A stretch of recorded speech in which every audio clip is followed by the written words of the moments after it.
Welcome to Garden Delights. I'm Susan Howington, Family Consumer Science Agent with the Henry County Cooperative Extension, partnership with the University of Georgia Cooperative Extension. Today we're going to talk about corn. Love corn this time of year too. And we'll hear from Frank Hancock, our Agriculture and Natural Resource Agent, and he's going to talk about that garden and how to keep those little pests out of that garden, hopefully from eating the wrong things out there. So we'll see you back in just a little bit on Garden Delights.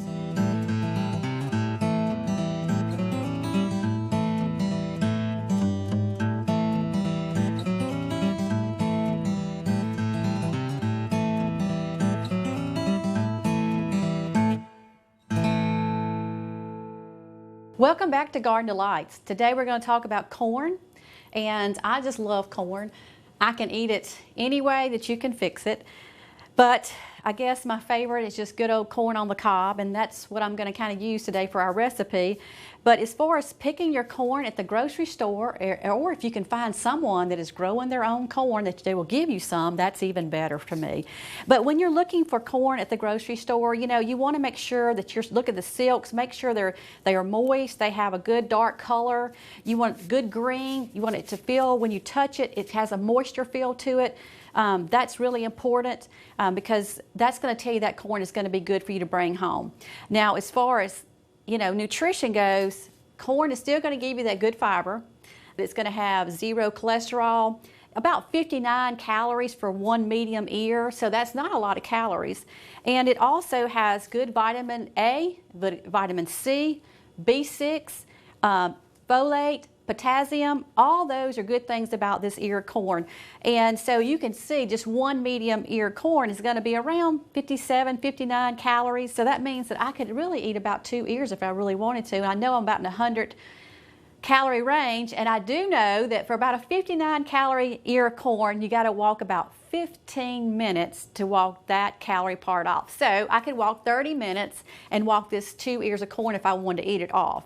So we talked a little bit about the selection, so I really want you to think about that when you're buying it. Feel of it, look at it, make sure it's really good dark green. The silk part of it is good. The shuck is really green. That's what you're looking for. You don't want it dried out because that tells you also the ear is not fresh, and more than likely the corn is not going to be fresh when you pick it up and take it home. Now, my key is when I buy corn, and we like yellow and we like white corn, so either way. And also too, when you're buying your corn, if you buy yellow, it could be a less calories than a white corn. It just depends on you looking it up. But we at our home like white corn a lot when it's on the grill. But for this recipe I'm going to be using today, I'm going to use the yellow corn because I think it looks really pretty with it also, and it tastes really good too.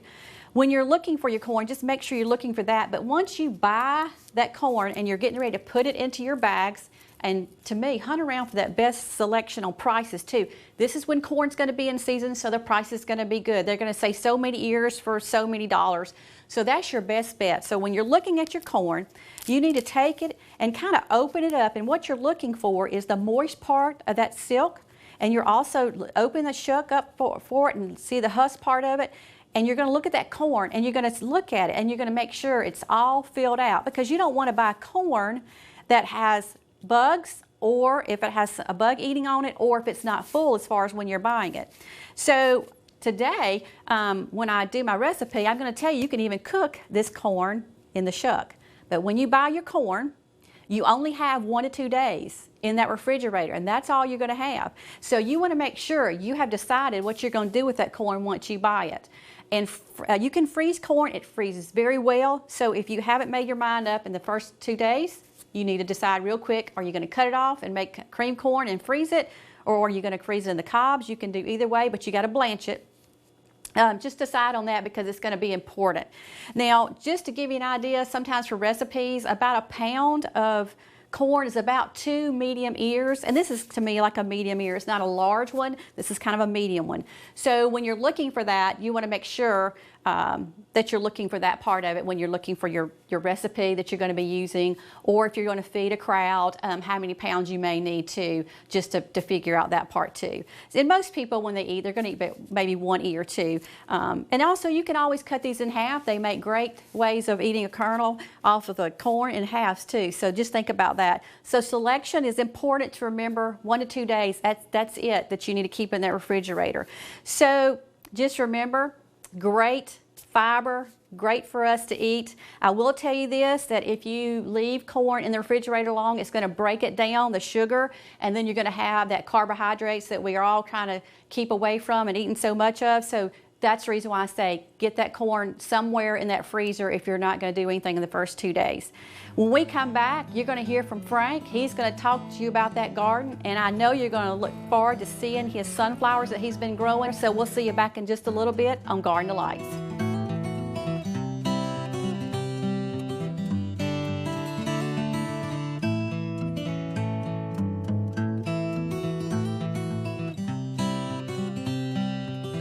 Okay, today I thought we'd give you a little update on what's going on in the garden here. We're starting to get some ripe tomatoes. The tomatoes have done well. They're starting to produce quite a few tomatoes. No bug issues with them. Everything is gone as planned. I've got some over here we'll look at in a minute that's got some aphids on it. I've had a few calls about aphids this year. In this group of tomatoes right here, we planted them a couple of shows back, but I lost one because the wind blew it over. I don't know what happened to it. It just broke off and it never did come back. And then I had another one that was looking like it might have a little spotted wilt virus on it. And when it started showing up in the tomatoes, I just eliminated that plant, and it hasn't spread any of the others. Everything else is doing fine, but sometimes when you get one that's not looking like it ought to look, rather than trying to figure out how to fix it, it's best just for it to be gone. So that's what we did with that one. So I'm gonna pick a few tomatoes here, and we'll just take a look at some of them.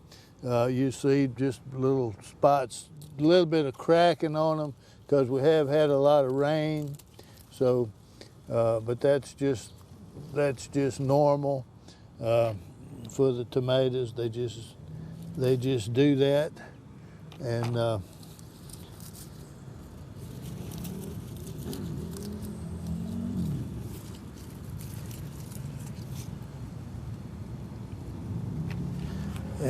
you know, we've got them various stages coming along here. These are the BHN 602s right here, and they are producing quite a few tomatoes.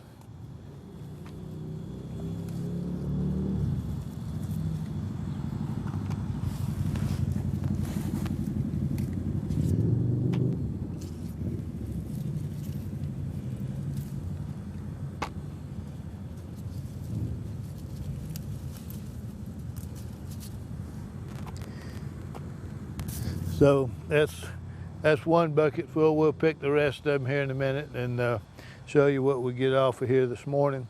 So pretty good crop of tomatoes this year. The rain hasn't hurt us too much, but you know, having a little bit of rain certainly helps with the production. But no blossom end rot, no major flaws of any sort.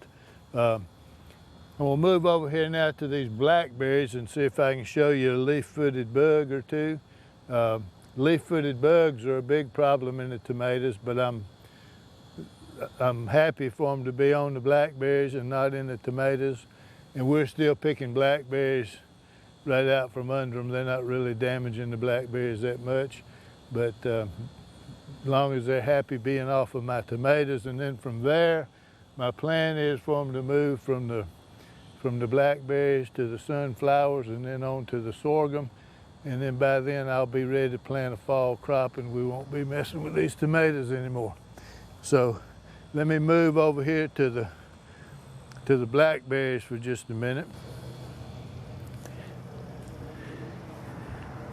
Okay, if we look in these blackberries just right quick to show you a leaf-footed bug. They're not hard to find. There's one right there that's he just flew off, and there's another one right up here. They suck the juice out of these blackberries, and they will make on the right blackberry, they'll make a little red spot. That one doesn't have a little red spot. I'll go ahead and eat it. But I'm sure we can find one here with an example. Here's one right here. That would be ripe otherwise, but you see they've taken some of the color out of it where they've been sucking on it. They will also get on the tomatoes. They do a lot of damage to the tomatoes. So my goal this year is not to spray anything on anything. So on the blackberries, we're just trying to stay ahead of them. When they get finished with the blackberries, my plan is those sunflowers are going to be getting ripe, and they're going to move over to the sunflowers, and then the sorghum's going to come in with the grain, and they'll move there. By that time, I'll be finished picking tomatoes, and we'll just move on into our fall crop without any leaf foot bug damage on tomatoes. We can go back over here and take a quick look at these sunflowers. They're in the process of being pollinated by all kinds of insects. So let's move back over here to the other side one time.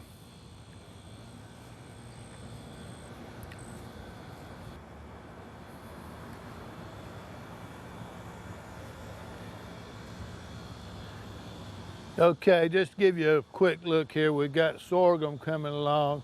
It's just starting to be pollinated now. This is going to make some grain that the leaf-footed bugs are going to like. And then first they'll come from the blackberries to the sunflower. Right now, these sunflowers are being pollinated by all sorts of bees in here that if you just look close, you just see hundreds and hundreds of bees in here pollinating these sunflowers. So from the sunflowers to the sorghum, and that's what we got going on here. That's the reason that we planted this. Now, I got to tell you, everybody that drives by here comes in and wants to cut some of my sunflowers, so I may just grow sunflowers next year and sell them, but right now, they're here for the leaf-footed bugs. So let's move down here to the other end of the garden. I want to talk to you a little bit about aphids. I've had quite a few calls about aphids this year. Tell you a little bit about them.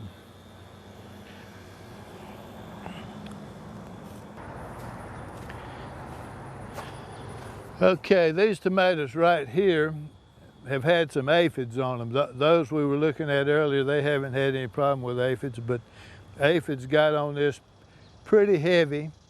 And like I told you earlier, I don't want to put anything on these tomatoes. I'm just trying to let them grow. So an aphid, it's a little tiny insect that they can overwinter in the tall grass. They're kind of interesting that they can produce, that they can have live young, and they can also lay eggs. They can fly to get in here, and some of them don't fly. They got wings, some of them don't have wings. They're pretty adapted to what they're doing, and they suck the juice out of the tomato plant. So when you've got a big infestation of aphids, they can do a lot of damage. What they'll do, and I've got some leaf examples here we'll look at, they can make this leaf curl up. Like you see right here, the leaf reacts to having the juice sucked out of it, and it starts to curl up. And get a couple of them here to look at. So this also is going to kind of protect the aphids that were right here. You can get rid of aphids a lot of times just with a blast from the garden hose. You can wash them off and keep them down to a number that doesn't bother a whole lot. But the ones that are in these rolled up leaves, that doesn't bother. So, as we look inside the leaves and on the leaf, you'll see little aphid skins right here where they shed. As they molt, they shed out of this skin. If you look at that little skin under the microscope, it actually looks like an insect. and there's still a few aphids on this leaf, not near what they were before the rains came. The rains have pretty much got them down. The problem is, in about a 2-week period, a female can produce about 40 more, and so and they come out alive, so the population can go back up into the thousands real quick. So we got to keep an eye on them. Also, I've had lady beetles in here eating aphids, and there you can see some more of those aphid skins, the little white pieces right there, but not so many aphids on this leaf. That's, you know, that's a good sign. The leaf has reacted to what the aphids did to it, but they're not there right this minute. So I had a spider in here eating some aphids. I had some dusky lady beetles in here, and their larva, the dusky lady beetle larva, puts out a little waxy substance on its back, and that keeps the ants from bothering them. Ants will farm aphids. Aphids excrete honeydew, which is a sugary substance, and the ants actually will agitate the aphid a little bit with its legs, and the aphid will spit out some honeydew, and the ant will eat the honeydew. And so when you have a lot of ants, which I don't right here, there's not any ants close by this bed because I eliminated them before I started, but if you got a lot of ants, then when the lady beetles come in here, the ants will attack the lady beetles. The ants will attack anything that comes in here to try to eat aphids. They have more trouble with the dusky beetle larva because of that waxy substance, and so it can do a good job. So a lot of things go to work when you got an infestation of aphids. A lot of times when you see ants coming up into your plant, it's because you've got an infestation of aphids that you may not even know about. And so try to eliminate the ants. Get the water hose and wash them off. Then the ants can't be attacking the beneficials that come in to eat the larva. And it's quite a ecosystem you got going on here when you have aphids in your garden. You can study that and not worry about whether you're growing any tomatoes or not. It's interesting. So that's kind of what we want to talk about aphids, and I do get a lot of calls about them. There's a branch right there that's got a lot of aphids on it. So the way I get rid of those aphids on that branch right there is I just break it off and throw it away. So those are gone.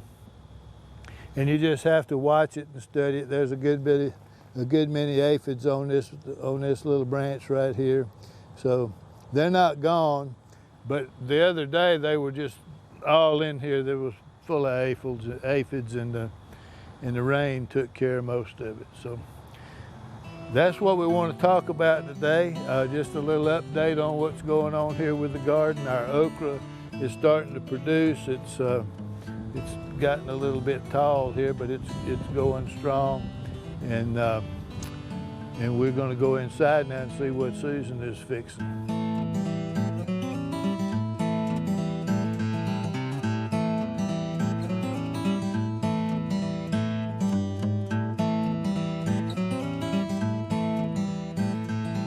Welcome back to Garden Delights. I hope you learned a lot from Frank and how to get those pests out of that garden, because I don't like any pests in my garden because I want my garden to look really good. So I hope you learned a lot.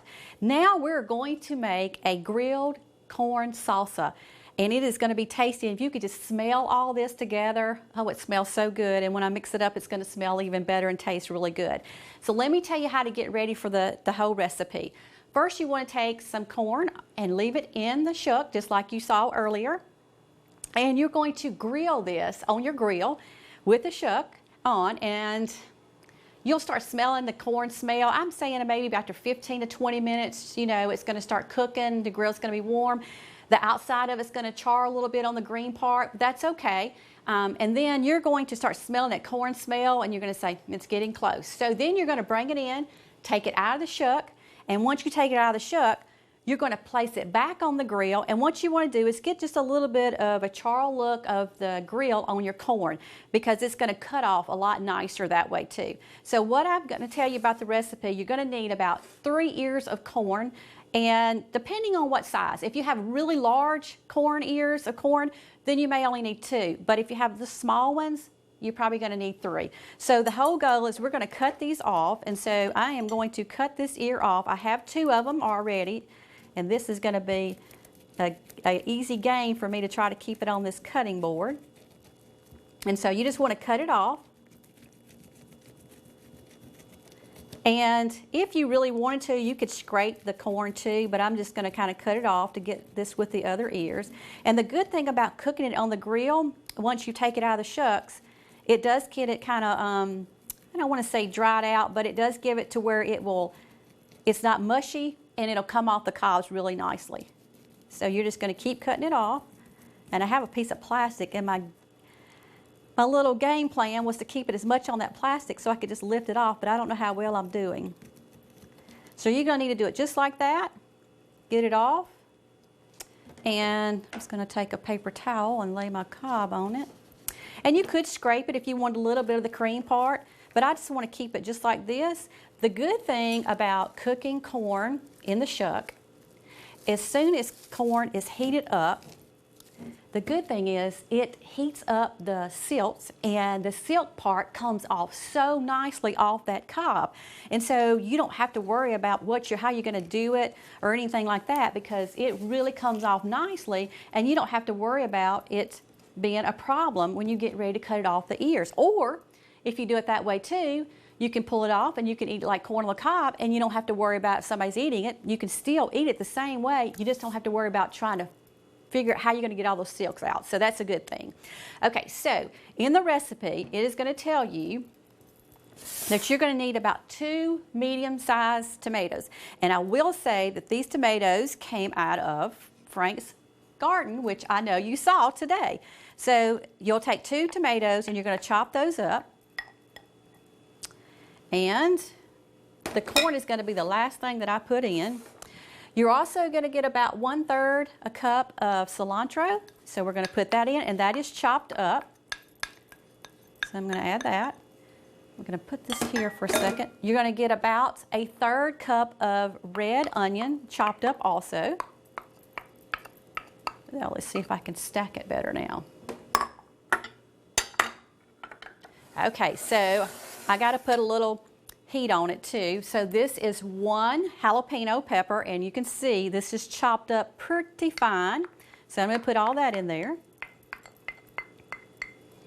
And then you're going to have 1 tablespoon of garlic mince. So we're going to add that to it. I love garlic, so it's going to be so good. You're going to add also 1 lime that has been squeezed out. So I'm going to go ahead and add the lime to it. And you're going to add about a couple of tablespoons of olive oil. And if you don't want as much in there, that's okay too. But this does help it bind really nicely. So I'm going to pour that. And then I want you to mix this up so it's really nice and mixed up. And it's so nice and flavorful right now. The color is wonderful just with this part of it. So you're going to mix this. And then I'm going to just put my corn in and mix it with the corn. And we're going to end up eating these with some pita chips. But I will tell you that this would be really, really good on top of chicken or anything else that you're baking, just to kind of toss it on top to give it a little flavor. And what a great way for the summer to eat that fresh tomatoes, fresh corn, and make this wonderful grilled salsa. So the corn just adds that wonderful color. Now what I have here is a little bit of sea salt and a little bit of pepper, and I'm just going to do just a little bit to give it a little bit of flavor. I don't want a whole lot, but just enough to give a little bit of taste to it. And I'm going to mix it up just a little bit more. It smells really good. And you know, the jalapenos, you're not going to be eating just a whole jalapeno when you eat this either. So it's going to be to the side. You know, it's going to be little pieces that you're going to eat, but it also is going to give a little bit of spunk to it also. So, see a little piece of corn, I need to divide up, make it more like a kernel.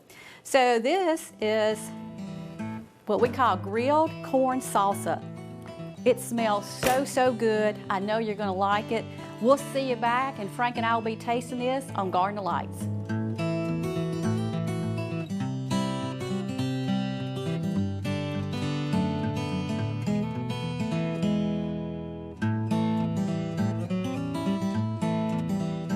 Welcome back to Garden of Lights. Frank and I are getting ready to taste my grilled corn salsa. Grilled corn. Yes, and All right. I grilled it today. Okay. So it would be a wonderful recipe. So it's been I'm grilled ready. on my grill. So, but the good thing is, it's your tomatoes. All right. So I'm gonna get a little bit of it. Well, you know, I about decided to just quit growing tomatoes and just grow All right. sunflowers. All right. That's enough for me. Hey, listen, I tell you, I have here some pita chips and pitas that I have cooked in the oven. So I told Frank he can try it this way and eat it on it, and that's the way I'm going to try mine also. Because I just think it's going to be the tastier that way, and I see Frank is inhaling it. That's good. All those flavors blended together. It's really good.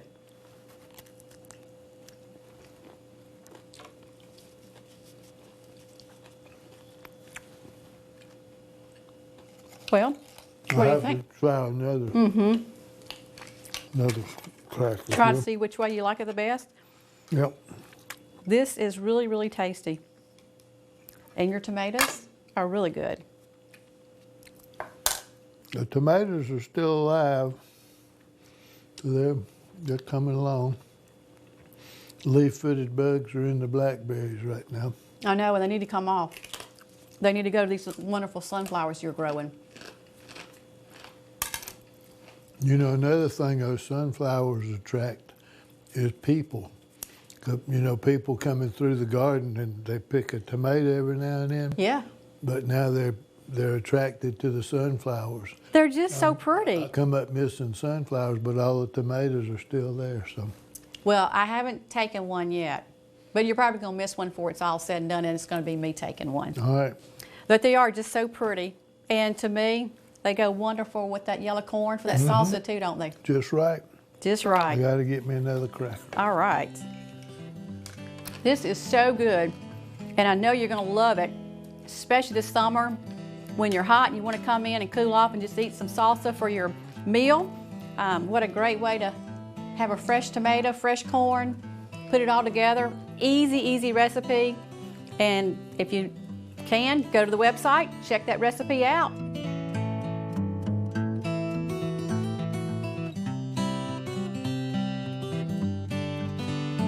And Frank and I will see you next time on Garden of Lights. We'll have to do this again sometime.